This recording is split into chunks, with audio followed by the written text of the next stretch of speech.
Hello, welcome to प्रथम आयस। तो इस पार्टिकुलर वीडियो में हम बात करने वाले हैं दार्जिलिंग चाय की इतनी अत्यधिक संकट में क्यों चला गया है। ठीक है, आपको पता होगा कि भारत ही नहीं पूरे दुनिया में चाय पीने की जो एक आदत सी लग गई है, उस चाय पे आज भारत की जो दार्जिलिंग सबसे प्रमुख चाय है उसमें कुछ कंसर्न्स यहाँ पर रेज किए गए हैं एज पर द एक पार्लियामेंट कमेटी के रिपोर्ट के हिसाब से। ठीक है, तो इस पार्टिकुलर डिस्कशन में हम लोग बात करेंगे कि एक्चुअली दार्जिलिंग चाय में इतनी संकट, इतनी गहरी जो सिचुएशंस है वो कहाँ से जनरेट हुई है और क्या इसके पीछे रीजंस हैं, जानने की कोशिश करेंगे। सभी चीज़ यहाँ पे related with the T promotion, कौन से मिनिस्ट्री के अंदर आता है टी बोर्ड ऑफ इंडिया, ये सारी चीज़ें यहाँ पे देखेंगे। बट बिफोर स्टार्टिंग मैं आप लोगों के लिए एक प्रश्न लेकर के आऊँ। प्रश्न है कि अभी जो प्रेजेंट में टी बोर्ड ऑफ इंडिया है, जिसको कॉन्स्टिट्यूटेड किया गया था 1 अप्रैल 1954 को, बताइए भारत सरकार के किस एक्ट के अंतर्गत ये आया है। आप हमें कमेंट में बताइए,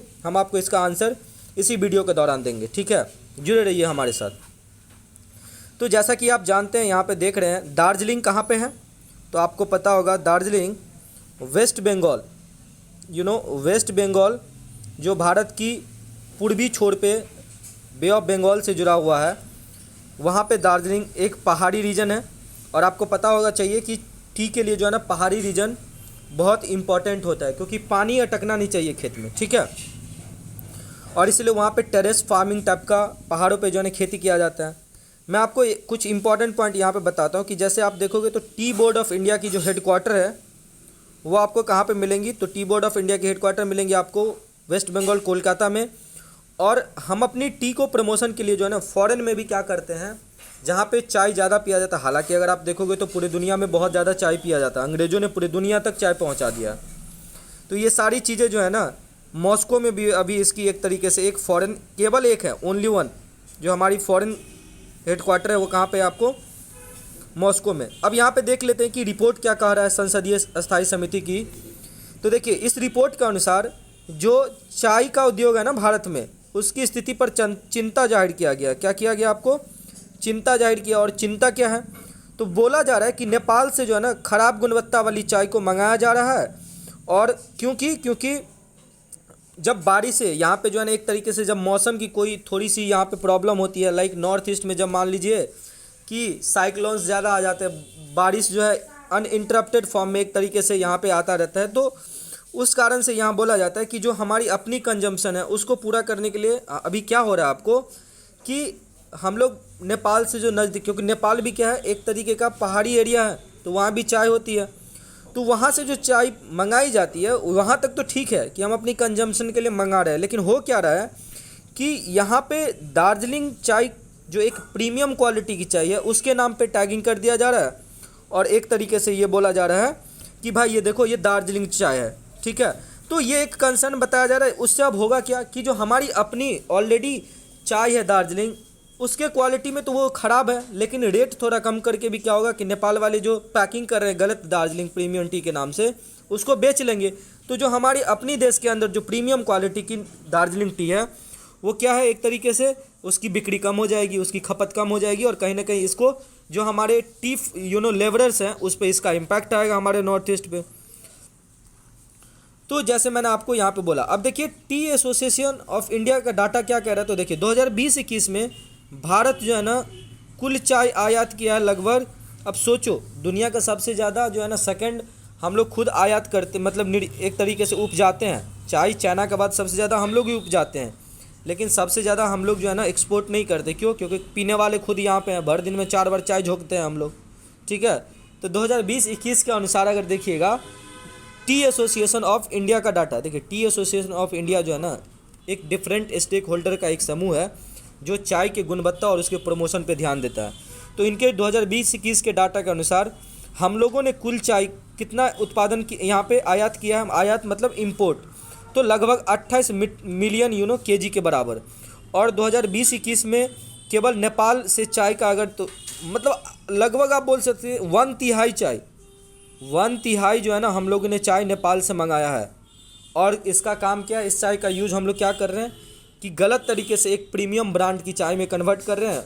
और इसका इम्पैक्ट आप इमेजिन करो कि अगर हमने इसको गलती से फॉरेन एक्सपोर्ट कर दिया, तो तो जो यूरोपियन कंट्री है वो लोग तो बहुत अमीर होते हैं, तो उनको प्रीमियम पीने की पसंद होती है, बट उनको क्वालिटी नहीं मिलेगी ऐसा। और अगर क्वालिटी नहीं मिलेगी तो क्या होगा, आप समझ ही सकते हैं कि फ्यूचरिस्टिक जो चाय की एक्सपोर्ट होगा उस पर क्या आएगा, यहाँ पे इम्पैक्ट आने वाला है। 2011 में दार्जिलिंग में चाय का उत्पादन लगभग 12 मिलियन केजी हुआ था। और मैं आपको बता दूं कि सबसे पहले जो है ना जीआई टैग हमारे इंडिया में दार्जिलिंग टी को ही मिला था, ठीक है। 2021 में चाय का उत्पादन घटकर, तो धीरे धीरे यहाँ पे चाय का जो आप देख रहे हैं इंडिया में, जो दार्जिलिंग में वो उत्पादन कम हो रही है, प्रोडक्शन कम हो रही है, लेकिन खपत तो हम लोग यहाँ पे देख रहे हैं कि अब इंडिया वर्ल्ड का सबसे पॉपुलस कंट्री बन गया है। तो इससे होगा क्या आपको कि चाय की खपत बढ़ रही है लेकिन उत्पादन हम लोग अपने खुद कम कर रहे हैं। तो कहीं ना कहीं हमें इसको भरपाई करने के लिए जो डिमांड सप्लाई है क्या करना पड़ेगा, इम्पोर्ट करवाना पड़ेगा।